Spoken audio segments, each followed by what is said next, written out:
Oluganda bagamba nti ennume ekula bigwo. Ebiseera ebisinga bino byonna bye twogera ne bye tumanyi, bye tukola ne bye tutegeera bivudde mu bulamu bwe tuyiseemu. Ebintu byonna biva mu ffe munda. Naye tosobola kubanga biva mu ggwe munda nga byolabye bitono. Ebizibu bingi ne bye tuyinza okuba nga tusisinkanye mu mwaka oguwedde. Tufiiriddwa abantu, tufiiriddwa ebintu, tufiiriddwa emikisa.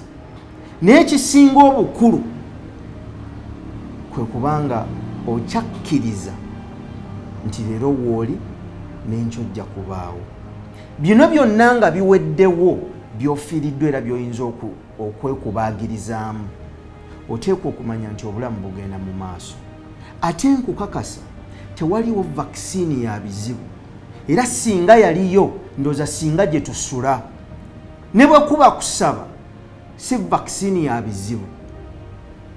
Tuyinza n'okugamba nti oyo asabe nnyo, agezesebwa nnyo basobole okuteekateeka okukkiriza kuba ddala byakkiriza oba byayogera abikkiriza. Kakati olw'okuba teri vaccine ya bizibu, oteekwa okukkiriza nti ebizibu kitundu ku bulamu. Naye ebizibu kye ki?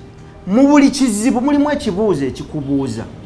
Mu buli kibuuzo mulimu ekyokuddamu ekirimu. Mu kyokuddamu mulimu ekikolwa ekyagala okukolebwa.